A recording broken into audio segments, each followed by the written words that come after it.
Hi, everyone. Hello, class. Hello, guests. I'm Professor Alex Uhas, Professor of Media Studies at Pitzer College, and I am a co-facilitator of Doc 2013 with Professor Ann Balsamo, which is itself co-produced by a collective of feminist instructors and professors around North America called FemTechNet. Our class, Doc 2013, is called Feminist Dialogues in Technology, and we are experimenting with feminism, dialogue, and technology today with our first live-streamed video dialogue, and it's coming from my classroom where I teach every Thursday, the class Feminist Dialogues in Technology at Pitzer College, and I have 1, 2, 3, 4, 5, 6, 7, 8, 9 incredible students in the room who are listening to the conversation that's about to commence between Sharon Irish and Radhika Gajula, who are guests. Welcome. Thank you. We're really excited to have you. So what I'm going to do is I'm going to introduce our speakers to the people in the room and also to whoever's live streaming. And just to be really, let me point out to you, I'm probably going to point to a board that you can't see, but we will be tweeting in relationship to the dialogue. And if you're watching on the live stream and you want to ask a question, we have somebody watching for those questions, and you can tweet at hashtag DOCC13 or hashtag Femtech or hashtag FemTechNet. And in the last 20 minutes of the dialogue, we will happily take your questions from the Twitter stream. There's also a conversation happening on the FemTechNet Commons in the student resources page. So if you're a student, you can do that live or later on. And that's a place where you can be having conversations about our conversation. So with no further ado, I'd like to introduce our speakers. To my farthest right in the beautiful blue shirt, we have Dr. Sharon Irish, who is a project coordinator in the Graduate School of Library and Information Science at the University of Illinois in Urbana-Champaign. She's an art and architectural historian interested in ways to activate history and the arts in the present day for a variety of people. And I'm going to read a little bit from her biography online because I learned things from it that are wonderful to kind of contextualize her. Some of the situations that have had a significant effect on her and continue to shape her emotional and physical states, as well as her intellectual life, are that she was raised in a mobile family between Seattle, Ohio, North Carolina, Minnesota, Mexico, and Guatemala. And then after she left her parents' home, she lived in New Mexico, Illinois, and India. Other things that have affected her are civil rights marches, voter registration drives, and sit-ins in the 60s, participating in Upward Bound at Xavier University in New Orleans in the 60s, and living in Zumpango, Tlaxcala, Mexico, with a family, and then in Guatemala City under martial law. She is the author, with Ned Kaufman, of a book-length bibliography called Medievalism in Architecture and Art in Britain and North America from 1988. She's active with the Society for the History of Technology and their journal Technology and Culture. And she has published a monograph on the architect Cass Gilbert and another one on California-based artist Suzanne Lacy. And that is her book, Suzanne Lacy, Spaces Between, which just came out from the University of Minnesota Press in 2010. So welcome. Thank you. And then here in the beautiful crafted knit, crocheted, pardon me, shawl, Whatever it is. poncho, Whatever. is Professor Radhika Gajula, who's a professor in the School of Media and Communication Studies and American Cultural Studies at Bowling Green State University. Some of her research and teaching interests include digital media, globalization, gender, race, and technology, South Asian diasporas, critical development studies, affect and placement in digital space, transnational labor, and women in NGOs. And she has a million books and publications, but I will just read some of her most recent publications: In Progress, Global Media, Cultures and Identities, that she co-edited, Lexicon of Women's Empowerment Online for Feminist Media Studies, that she co-authored, Webbing Cyber-Feminist Practices, Communities, Pedagogies, and Social Action, co-edited, South Asian Technospaces, and Cyber Cells, Feminist Ethnographies of South Asian Women, a monograph which I really enjoy teaching, and it's actually how I met you from teaching that book in my class, Feminist Online Spaces. So Thank you so much for joining us. And just on a personal level before we begin, we collaborate on the Doc 2013, and you are two of the most active and visible and beloved members of our collective, and it's so nice to be here with you in person, which we don't often get to do, so welcome to California.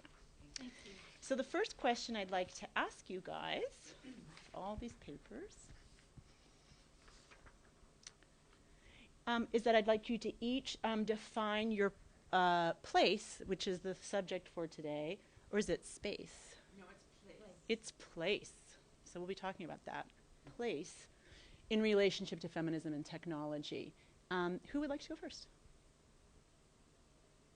Well, I guess I'll go first. Well, first of all, thank you, Alex, for bringing us to California. This has been such a treat. And to all of the people who did the extensive tech setup. Hopefully it's all working. So that's Kyle and Victor and Stephanie and AJ and Susie. Yay. And you know, when we use technology, lots of people have to make it work. So. That's right. It's not invisible. We don't want it to be invisible, but it often is invisible. So here we are in this place together, which is a very comfortable classroom. And so for me, as an architectural historian, place has a pretty practical, obvious aspect to it, and that is a built environment, but also in the way that Doreen Massey talks about it as a place as always in process. So any building, of course, is going to change over time and change with the users, change with people walking in, walking out. And plus, Henri Lefebvre, who's kind of one of the theorists of the production of space, talks about, he links the political economy of space to place. And so I think for me as an architectural historian, it's always very important to remember the political aspects of place, just as we were talking before class or before this broadcast began. And also in terms of feminism, the place-based part of technology and feminism is the political and the technological aspect of a building, but also the feminist part is its sensory and aesthetic and environmental and cultural and historical and memory part of it, so that it is a complex, layered aspect or concept. Before you answer the question, you know, one of the things that I think feminist geographers talk about, and perhaps feminist architectural historians as well, is gendered, how space or place is gendered, and that we would enter feminist analysis through that kind of thinking, or how it's raced as Yes. well. Could you talk a little bit about that before Radhika answers the first question? Sure. So I don't know that it's on the screen right now, but one of my favorite books is George Lipsitz's Racism Takes Place, or How Racism Takes Place. And for me, the political aspect of place is that there are places that are safe or not safe, welcoming or not welcoming to women, to trans people, to queer people, to people of color, all kinds of often labeled non-normative people.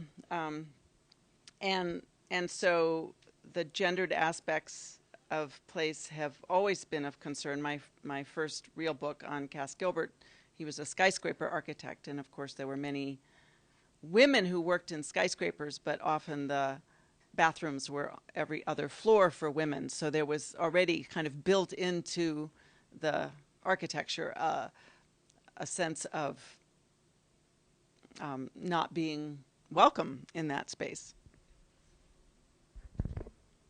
So Professor Gajla, can you answer the first question and then perhaps also the second question? So define place in relationship to feminism and technology in your own thinking. And then this question is how is space gendered? How is space raced? How can we think about it in those terms which are so important to feminist scholarship? I have to say, Sharon and I probably are thinking similarly, and it's amazing how similar we're thinking just based on discussing the articles. But my entry into thinking about place is very personal. Like Sharon, I'm also a product of a kind of a mobile family where my body has been in various countries and various contexts. And so, what I've had to do as a communication, new media researcher and a communication teacher is to come back always to the embodied and interpersonal aspect of place and how we construct, how we build through our relationality particular places and how we carry this with us. Doreen Massey, I discovered her and she was like resonating with me, but I also struggled with how some people would struggle with her work. For me, her work was so evident when she talked about the process, about places ever shifting, about practices in space. But some people seem to think that Doreen Massey is purely discursive. But for me, it's very concrete. She's not talking about the imaginary. She's talking about the fact that you can be in one place at one time and come back to this same physical place, so to speak, and find it not be that place. And we know this is increasingly happening as we find buildings disappear and other buildings reappear. And this is a condition, has been a condition in modernity, in modernizing, developing country contexts. A lot of the places that I grew up in, because my father was in the United Nations, and since my age 3, I've been traveling, living in Africa and in Southeast Asia, Bangkok and Indonesia, so to speak, and of course India. And every time, if you return back to a place, it's it feels like it could be the same. It's not. You're so decentered and so destabilized when you return after even a few weeks sometimes. And so the way in which you maintain a place of security that most diasporic communities are good at is it takes you back to thinking about Fiddler on the Roof and Reptevia, right? Tradition. Well, tradition is a set of practices that are constantly shifting. That's what people miss when they talk about tradition as if it's frozen. So I look at practices and rebuilding of tradition in that way. And then you take me to places online. I'm able to build my temples online. I'm able to build different practices of interaction online. I'm able to build material and real practices online. So I would say that a central question for me is where and how are I placed? And so the important things for me are place, labor. We labor. We were there because we labor for capital. We labor to survive. You are in school because you want to get some form of access to some kind of livelihood. The body moves in places, mobility, placement, practice, and then you connect with memory, nostalgia, and spatiotemporal compression, which is the most problematic thing in terms of how we view the static images or the problematics that several of you brought up, even in relation to Suzanne Lacey's quilt, how it's viewed later on, or in relation to how we might disrupt ideas of race online, yet when they remain as static archives, they reproduce the same. And I might bring up some images later that about digital natives that while problematizing the idea of who a digital native is, might also then reinstate, as my co-author recently pointed out, reinstate the same binaries. But in terms of Dr. Yuhas's question of place and the physicality and feminism, how you're placed is in terms of is also for me as a transnational feminist, post-colonial feminist, or whatever you want to call me.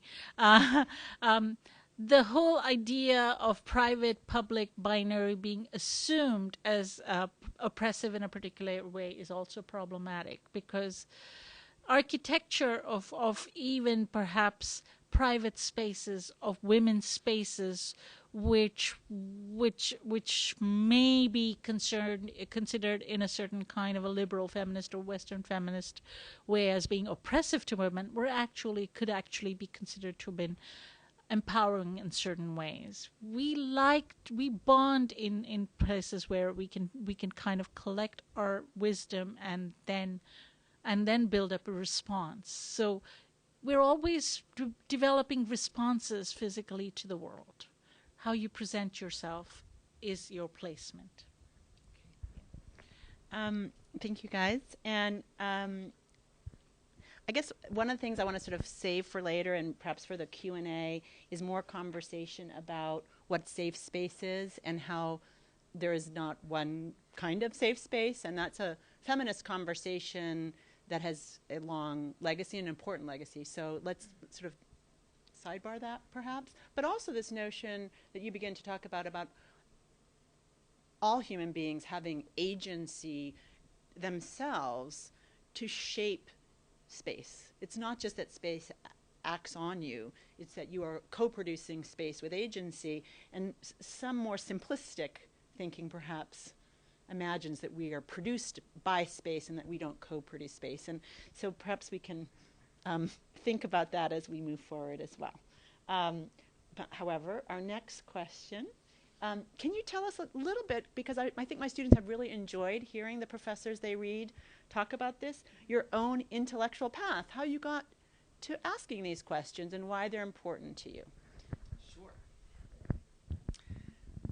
So I was trying to not spend too much time telling my entire life story. So I had a very important experience in India in the 1990s, but really I think this quote that is up there from Doreen Massey maybe speaks to how I came to the work of Suzanne Lacy, was the sense that space is a performative space. And so even though there's no same place that we go to again and again, we come to a place in encounter or in relationship either to the place or to people in the place. And so I was really interested in that user, the person who comes to a building, and that was relevant in my studies in architectural history, which were fairly traditional with my book on Cass Gilbert. But one of the reasons that Cass Gilbert connected me to Suzanne Lacy was because his designs are very scenographic. They're very theatrical. So the places that he created were exuberant places. And Suzanne Lacy's work was very much about framing performance with physical spaces. So she would go around cities and look at the best place to create her performances. And so that was my interest in architectural history, has always been kind of relational and performative. And then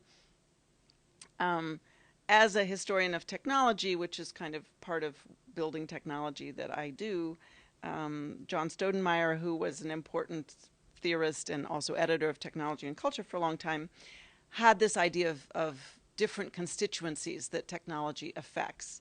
And so he outlines three: the design constituencies, people who are mostly empowered to create these technologies, and then maintenance constituencies, which are a very diverse group of people who have some kind of involvement in the technology, whether it's, designing a skyscraper or whatever. But the part of the process that interested me almost as much as anything were the impact constituencies. And he talks about the ways in which people are either impacted by a technology because they're paying for it but they're not benefiting from it, or they are people who lose actually because of the design of the technology. So if your neighborhood is divided by a freeway through it, you are not only not gaining from it, but you're losing the sense of your neighborhood or your community. So that idea of impact constituencies was important to me, to remember the complexity of space. And of course, after that freeway goes through and we come along 20 years later, we don't even know about the neighborhood that was there unless somebody is helping us extract or bring up those memories. So it's kind of an archaeological project too, all of which can be very mediated. Just a little background. What brought you to ask these questions? What is your intellectual legacy that brought you here? Ah, okay. Well, if you want to ask me my intellectual legacy that brought me to academia, I have none. I was a stay-at-home mother for 7 years or 8 years, and what I always liked to do since I was a teenager is write. And I kind of self-trained. I took a kind of several correspondence courses even before I was married and became a mother. To do, excuse me if I'm talking like this because, excuse me. Yeah. So I kind of self-trained to be a freelance writer. Sorry about that. So those are the two things that define me. The fact that I do not come with any legacy. And in that sense, I guess, to several people, I might seem to be a very help-bent, self-centered, individualistic person who will not compromise. That's the core of me. Where not very many people see that because I'm a very collaborative person. So the other thing that defines me is the fact that I've always had to build community for myself. And so I recognize where people need community. So in that sense, I'm always struggling through the space of being a very, very interestingly private person who has learned through a great deal of shyness to be an extrovert appearing person, because that's the way you get access to community, but also how to manage to work with other people without having to fully compromise who I am. And who I am is always shifting.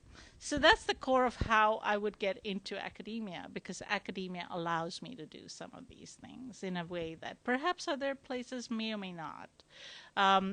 So that's how I got into academia. But how did I get into researching online place? Well, basically, I was at home in 1990s, in roundabout when, Usenet, chat, IRBs, Listprocs, these kind of were accessible to us. I know the internet has existed for much before, but for me, the internet came into my life in the 1990s when I came back to school, when I started doing my master's with a 7-8-year-old at home. Having a child at home and being a spouse of a graduate student limits you in different ways, but also opens up your space in different ways. So I had to be physically around and also try to save money. So the internet gave me the way to connect to people. So I was searching for community, basically, through the internet. Whether I found it or not, I found some communities, and I realized that if you want to be part of a community, you have to work to be in the community. So what I did then was I joined this South Asian women's community, and I would post to it my so-called poetry and other stuff. And then I had a moment where which I think is explained in the Cyber Selves book, which again goes back to the fact that you think you're part of the community and the community kind of turns back, and the community is not a whole. There are many people from that community who are my close friends. So but as a discursive whole turns back and says, maybe you don't belong here. So this is nothing to do with whether your body is physically there or not. So your body is there and not there. So then I said, okay, guess what? I'm going to build something that I belong to, and I worked towards making several LISPROCs.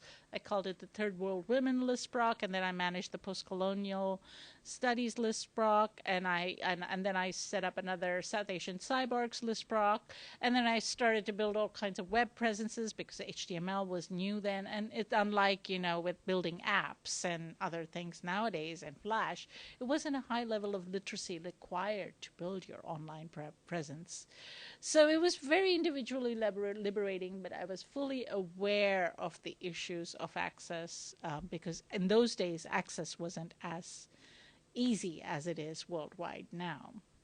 There are other problems of inequality, but access is not that much of it. It's a problem some places, but not in the way it was in the 90s. So that was kind of my way of getting into this. So it's a very interpersonal, embodied kind of an experience of getting into researching safe spaces online. And being women-only space doesn't make it a safe space, but what is a safe space? And then being what you think a part of a community that comes from the same, sociocultural framework as you doesn't necessarily make you part of that community, or it does, So the complexities of these issues kind of come into play in different ways in all my writing. So that's kind of the sum of how I came here. Okay. Now, I want to be mindful of time. So we have a few questions that we planned, but 10 minutes to answer them. So we need short answers for this part so we can have a robust conversation with our audience. So a brief answer to each of these. Can you point us or talk about a particular project where you recently were thinking through some of the ideas we've been discussing in relationship to place, feminism, and technology?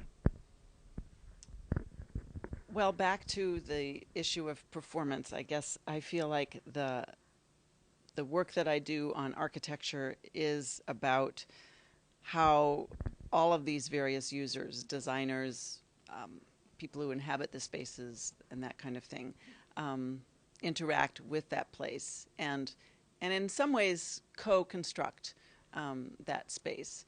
And I have a 2-minute clip of a video related to the crystal quilt, but I don't think it's maybe worth spending the time to watch it now, but we could edit it in.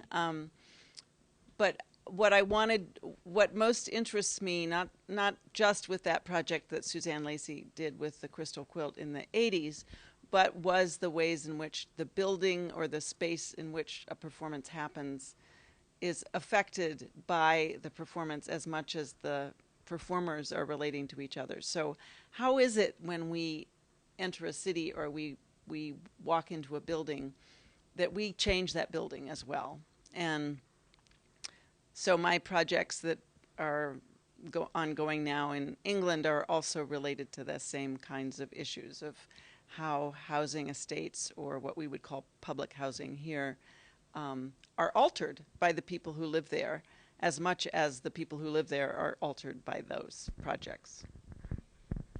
And the same question for you, but of course, I think one of the resonances between your work is that in the projects you're describing right now, you are talking about physical space. Mm-hmm. You're talking about quote unquote lived reality or unmediated spaces, buildings, houses, and your work sort of starts or reverberates between purely digital spaces and their sort of blended realities to which they point that are embodied spaces, lived spaces, reality. And so that's a tension or a place of conversation between the two of you. So could you talk about one place that you're doing research right now? And we can look later, we can always go look at your work online. Sure. I do want to address the tension, though, because what's invisible in the work I do is the years of travel and ethnography I've done in rural India with my collaborators. And currently what I'm working on is craft networks, and that brings together the tactility and materiality of the offline, because unless you're actually doing the craft offline, you can't be part of those networks. And so that's, yeah. So I put some pictures up from your. Oh, okay. I don't know Well, whether that would help. I don't know. These things were to basically problematize the notion of who a digital native is. Um, um, this is a digital native, and the previous ones too were digital natives. And this was where one of my co-authors was saying, and I agree with her. She said, if you're going to bring those pictures up, wouldn't then that reproduce the exoticizing of the other? Because, well, what people would assume at the sight of that is that it's a juxtaposition of modern and tradition. But the reality is it's not a juxtaposition of the modern and tradition. This is modern. These are digital natives. These people are probably born after 1985. Um, and they don't know how to use grounded line telephones as well as they do mobile phones, right? So that makes them digital natives. So I wanted to put those up, and then of course you have my the Second Life, one of my the friends from Second Life who was also a digital native, right? So I wanted to put those up to problematize that notion and bring that up, and the fact that yes, the materiality in travel is very important. So. I guess I just maybe for later want to think about tactility. Yes. And boy, we're moving back and forth between the word place and space, and I hope we can actually talk about that because I think there's something that you've both thought about. So if I'm using the words incorrectly, I'm acknowledging that may be the case. But how a tactile or lived or material relationship to the things that we make, the space that we inhabit, how we can be together physically is connected to and also different from and presses against the same kinds of experiences we yearn for that we can produce online. And we see this. I touch this here, and then I look at your sari there, and I try and imagine the beautiful relationships between both of those possibilities as placed or tactile or material and immaterial experiences that we have of things that we want and ways to live that we want. So in any case, that's out there for the class later if people want to talk about tactility. So, my friends, one key question for the future. Well, I think this place of conversation that we've been dancing around of the ways in which there is no longer really an offline and an online, and what Charles S. calls on life, this idea that the digital is a transitional space, but so is geographic place, as we've been talking about, transitional. It's like you can't step in the same river twice, and that I think it's an ongoing question. It's a place of rich discovery, and we can keep exploring how that alters us and we it. Sure. And one of the things I'm glad you brought up the idea of transitional, because how long are we going to be transitional? Is there a place we land? And are we constantly in transition? And that seems to be the code of today. And the way we talk about it is as if there was a time when it wasn't there. But when you actually think about the binaries and reclaim these concepts and terms, and this is why I was going to say to Alex is like I think we can reclaim the idea of space and place in particular ways and reinsert materiality as happening both online and offline and as a continuum. Having said that, I also think that there are people who are not online, and that's something we forget. And we also know that we also want to say that I think being online is not necessarily better than being not online. So being part of communities that I mean, of course, there are people not online who do not have the option of being online, and what that does to our world, we won't know until several decades. They might have the upper hand. In my class, we particularly enjoyed that moment in the dialogue where Kim Sawchuk was talking about her research with elderly Canadians who weren't not going online because they couldn't. They were making an ethical and principled decision to live their lives in a place. And she thought, we can learn from this decision to not necessarily go wired because it's there, not necessarily or absolutely make this choice because it's where we are projected to go and it's the inevitable future. And that can be a principled decision to be here, to be together, to work in our communities, to touch each other and things. Okay, so what do you guys think of our commons, the FemTechNet Commons, as a feminist place? Well, Lisa Nakamura in the race dialogue with Maria Fernandez talked about the power, the compelling potential of coming together in a place and gathering together.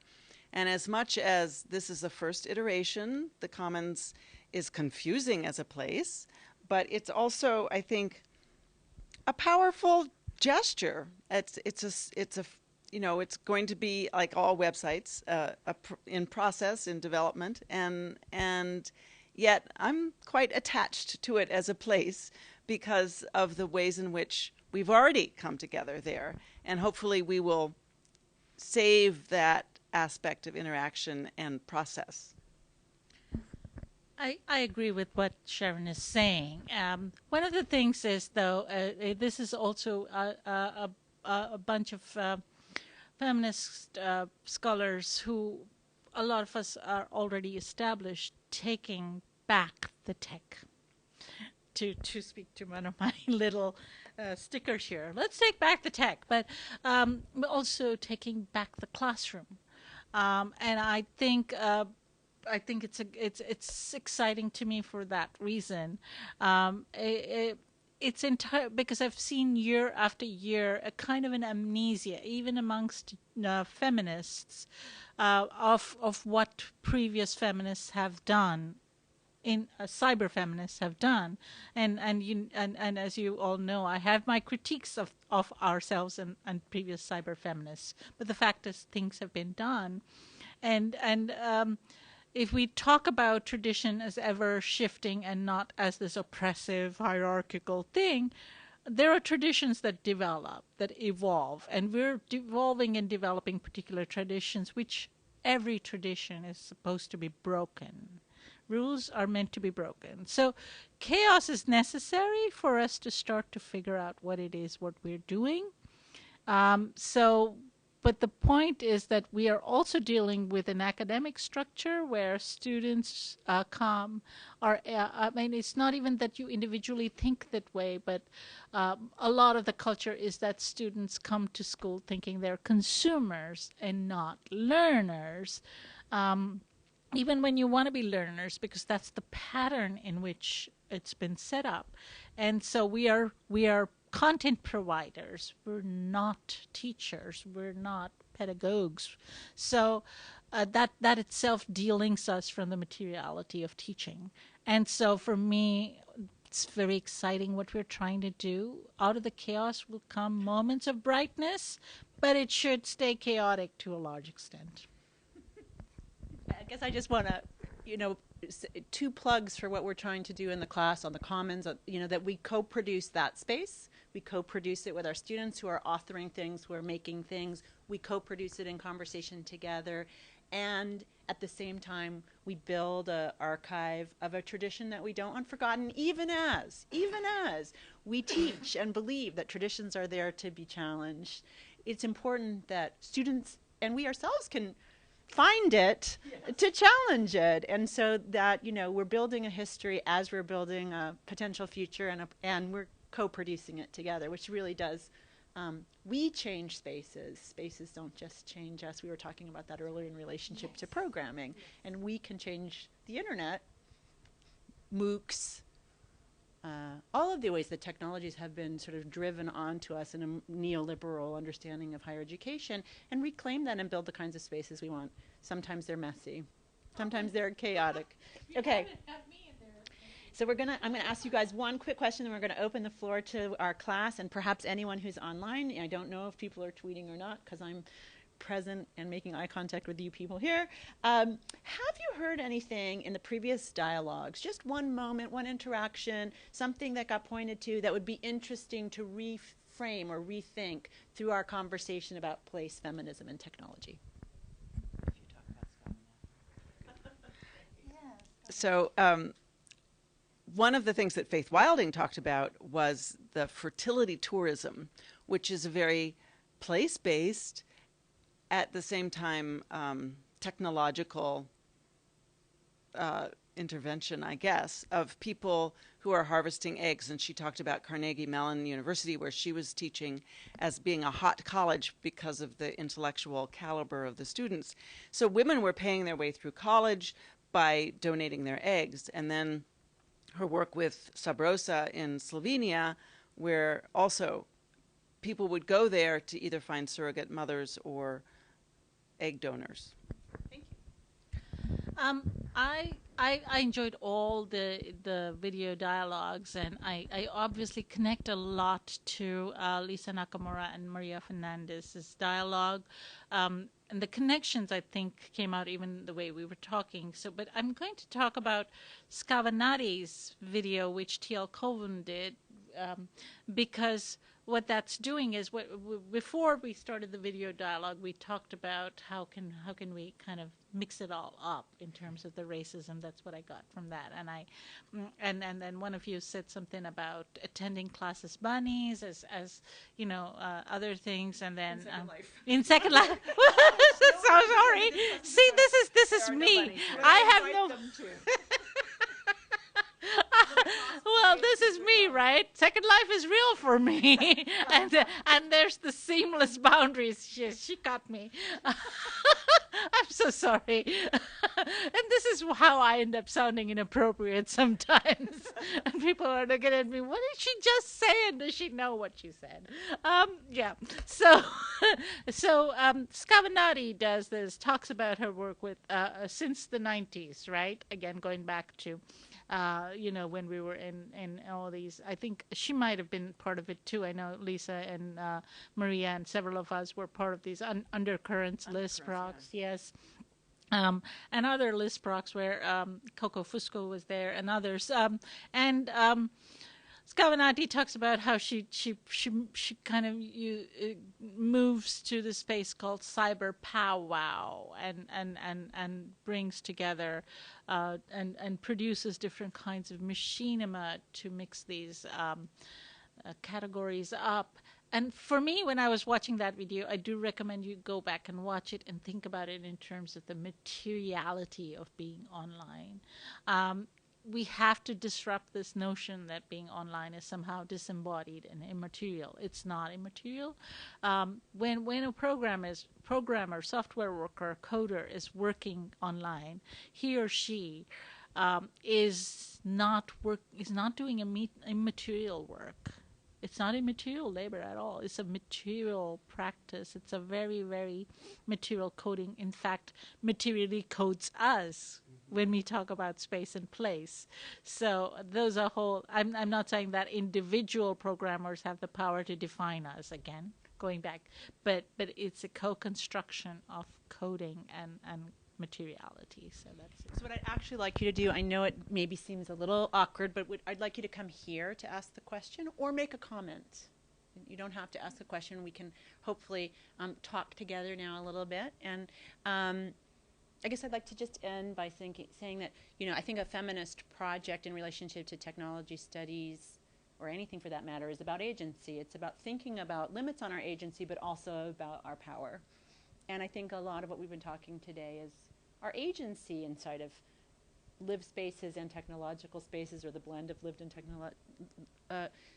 to produce the spaces that we want, and to think, to name what we don't like about spaces that are controlling us and perverting us and naming us and oppressing us. So always agency for feminists, I think. Would someone like to come forward? You can sit next to me, or I'll make a space for you and make a comment or ask a question. I think our audience would like to see you. Please. And introduce yourself, okay? To our audience of the present and audience of the future. Yes. Yeah, let's thank our guests. This place just changed so much for me. Yeah, I know. I'm Alejandra Rishton. I'm a student of Feminist Discourse and Technology at Pitzer College with Alex Uhas. And I guess what I'm trying to think through it as I ask the question, and I'm in this very new position, which is a little interesting, so be patient with me.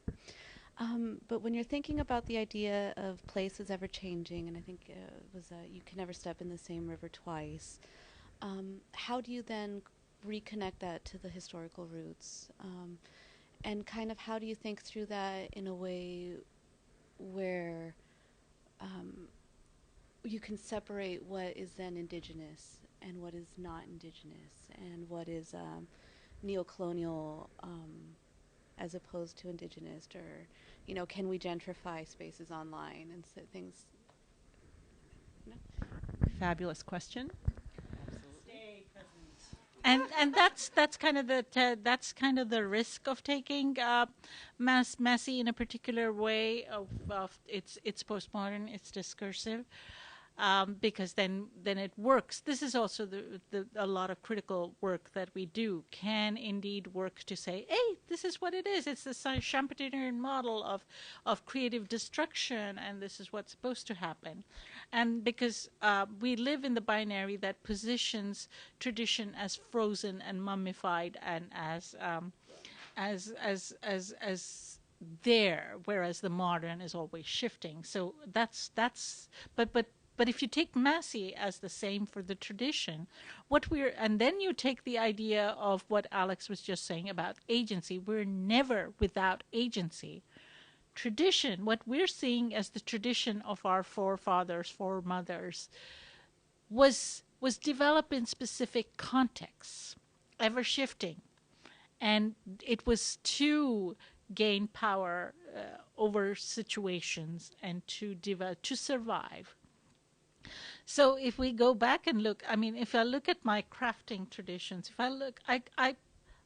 people like to, let's talk about my morning practice of what I call my hashtag charka mornings, of at least 10 minutes of spinning on my charka. And I spin like I should be spinning cotton if I was talking Gandhi tradition. However, Gandhi was not reproducing tradition himself. What he did was he innovated a technology to be portable. So what he was trying to do is build on the idea that there are many, many people without work because of the increasing industrialization.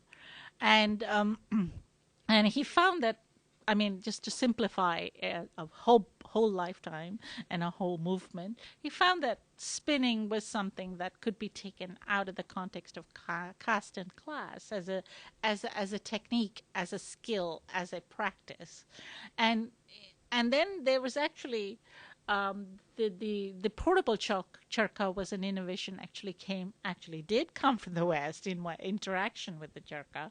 So you can't have a pure my context or your context or the West or the East or Native American or Indian, yes, but you can have what is politically beneficial to the underdog.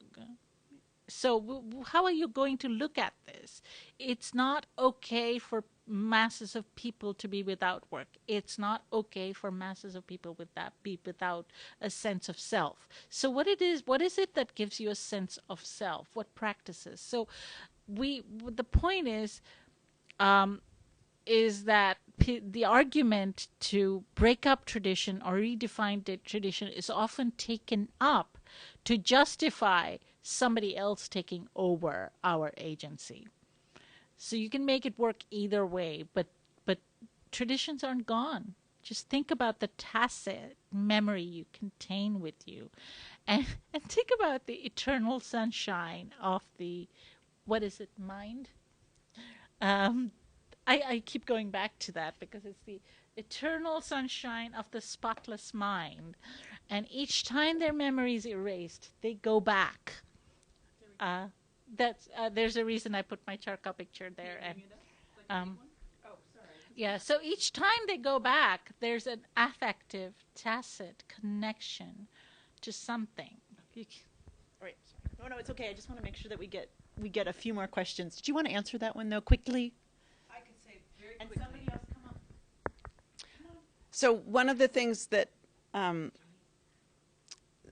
Edgar Heap of Birds, whose signs are all over campus here, reminding us that we are sitting on stolen land.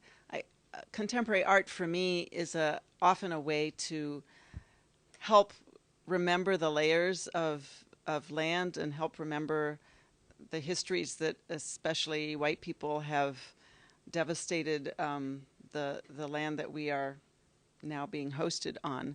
So I guess I would say that while it's complex and there are many layers in landscape, the place can be excavated somewhat by using contemporary art practices like Edgar Heap of Birds. And what I hear about both of your answers is this idea of memory that the memory is lodged in a place. It's one of the things that we need place for, to hold memory, and it's there eternally, perhaps to be excavated, perhaps speaking all the time if the right reader is there, like the person in the neighborhood who remembers, right? And our job as critics and students is to help that memory speak, bring it back, and artists. Allison, welcome. Introduce yourself. I'm Allison, and I'm from Scripps College. And do you guys know what Google Glass is? Because that relates to my question.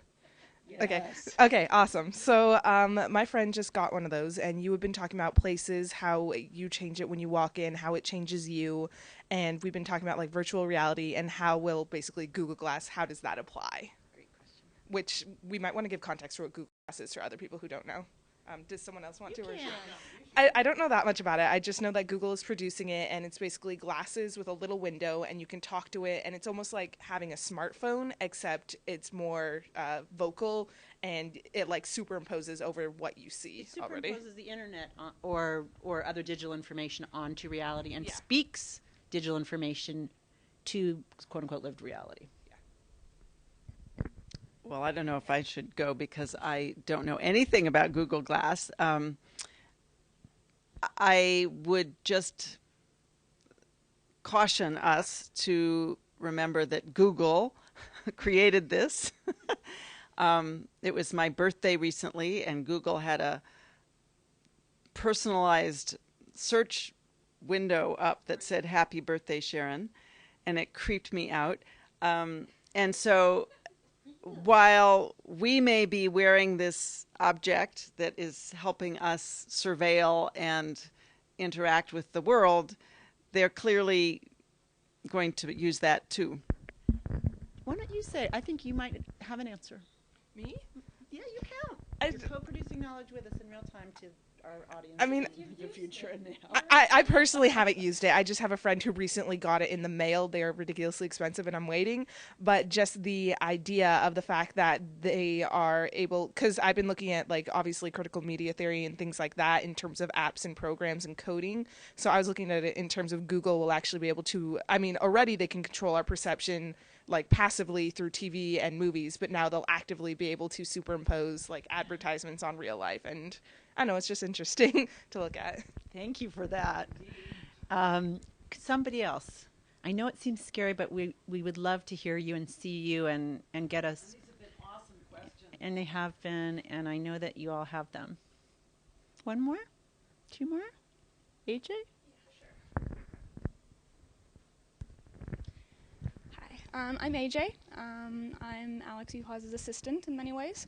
And the producer and or co-producer of a great many of the video dialogues. So thank you Yes. for your work on that. Thank you.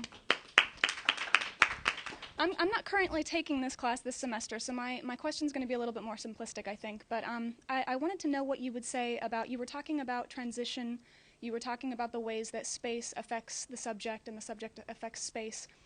What advice would you give to an upcoming feminist, I guess, to call us, because I don't know what else to call us?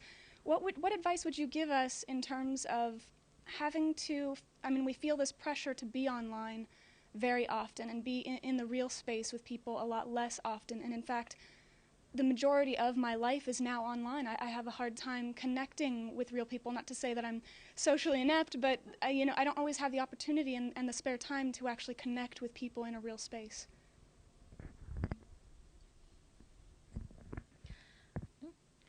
Well, I think I understand that dilemma. Professionally, and because I do the research that I do, I have felt that I needed to be online. And the problem with that is that in the early 90s, coming online provided a whole new space for in networking. However, if even professionally, if I see my trajectory in the last 3 years, I have felt the need to be physically in the presence of my colleagues and friends and other people, because it's just everybody's online now, and it's just different face to face networking or talking like this. So I think that's a choice you will have to decide is where the information is of no relevance to you and where you need to go and get what you need to go and what you need to learn. It's your journey. Having said that, I think that binary that you posed is a more relevant binary than embodied and disembodied. Which is not, which is to see where the materiality of being online is and where the materiality of being offline is. I think we live as Jody Dean. I think it's Jody Dean who talks about affective networks. Says we live in this space of being extremely anxious. We feel like we have to be on Facebook, and I'm not outside of that, constantly posting that we exist. And then look, has somebody liked my post yet? Have somebody liked my image yet? Instagram it or whatever, tweet. But the point is, we do need a kind of a fast network fast every now and then when you can afford it. Having said that, some people cannot afford that if you're in the job market or otherwise to be totally disconnected. I did go through a period when I unplugged my Facebook presence and other things, and sometimes materiality comes in different forms, and materiality of the offline didn't necessarily connect me with the materiality that was more relevant to my work. So it's a decision you have to make at a moment to moment. I would just say quickly that I think balance obviously is important, and it's going to be different for everyone, but that the body, your body, my body, will remind us if we listen. Because even if you want to ignore what your body is telling you, there will be pain, there will be carpal tunnel syndrome, there will be very tight shoulders, there will be eye problems. And clearly the people who are producing these computers, these iPhones, there's a whole range of sensory and bodily difficulties that come with the online life, and we just need to be very aware of our bodies and what we're asking of other bodies.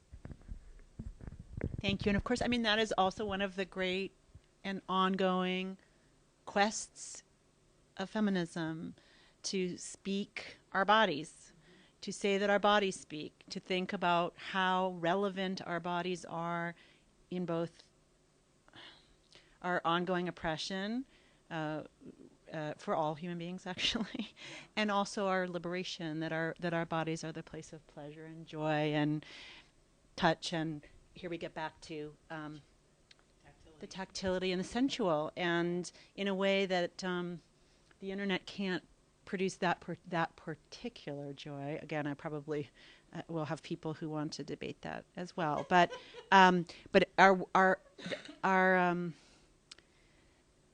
the demand that feminists make that we speak and our political selves, our social selves from our bodies, and that our embodied experience is important. And then I would say in the doc as well, the idea that the local, the lived, the situated must always be in conversation with the digital. That one of our criticisms of the MOOC is a sort of top-down model that imagines every place to be the same, every learner to be the same, every person in each body to be the same, and that we speak joyously from difference is also a feminist project in one of your videos, and that we celebrate and fight from the ways that we are differently bodied and embodied.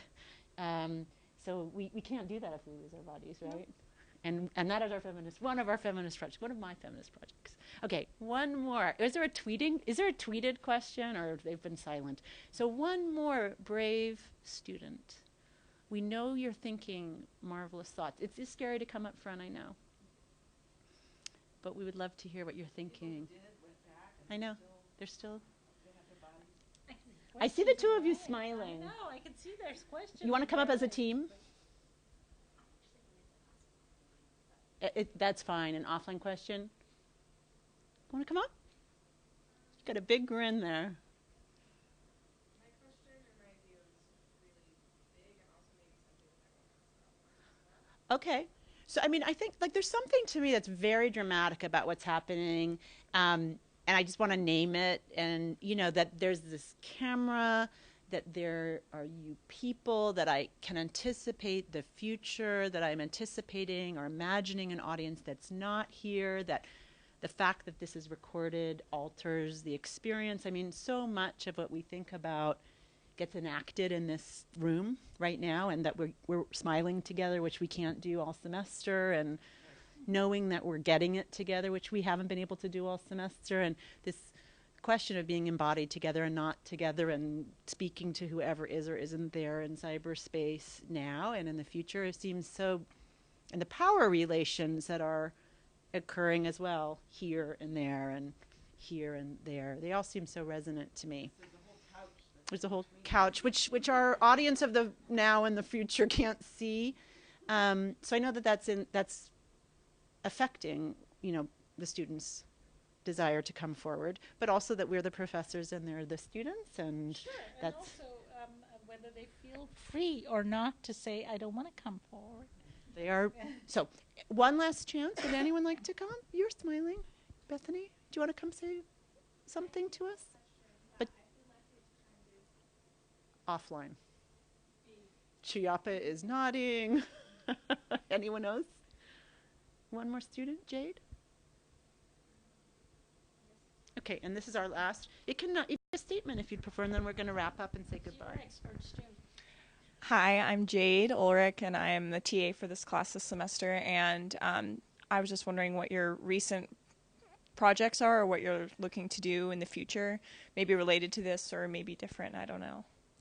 And just because it's always great to give credit where credit's due, Jade has been a major player in the Storming Wikipedia project. She's been blogging and doing all kinds of things to build our community as well. So thank you, Jade. Future projects, and then we'll end.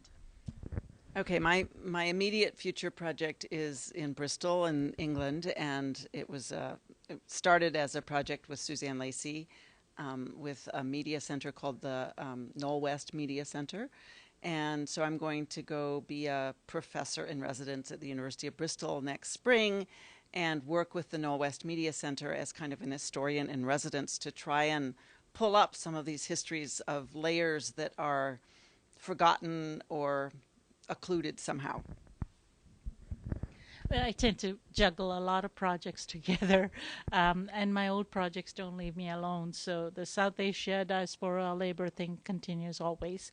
But my immediate future project, I love the way Sharon said that, is looking at craft communities, offline, online intersections, DIY communities that have developed online since 2005, and the tension with with what's perceived as traditional craft communities, and how those traditional craft communities are being linked to the global through the online.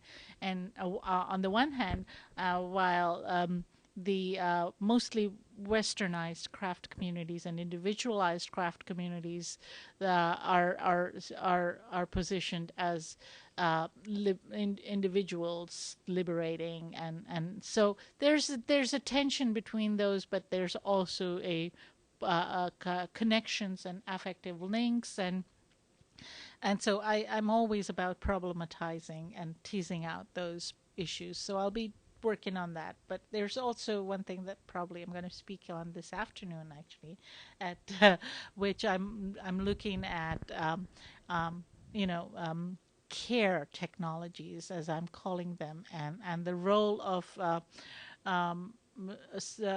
what I would call the machinized and automatized subaltern in the use of these care technologies for our care, because what is a scarce commodity is human labor to operate the technologies, and human affect is also something that we're constantly trying to commodify, because once we have machines doing the work, so-called, that's what we're told, that the machines are doing the work, what use is the human body?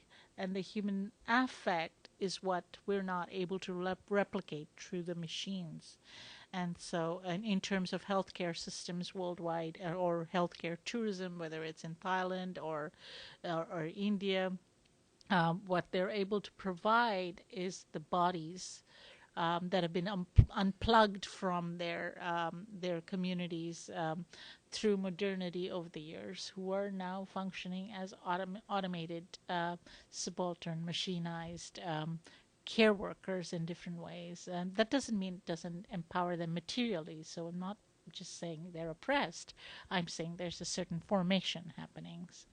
And it sounds like, to sort of circle back to where we began, that the stakes for the technologies of care are gendered and raced, Yes. classed, and have a national or post-national aspect that feminist scholars always must attend to. Otherwise, that story is not told and just plays out into people's bodies, right? Thank So, you for the reminder. yeah.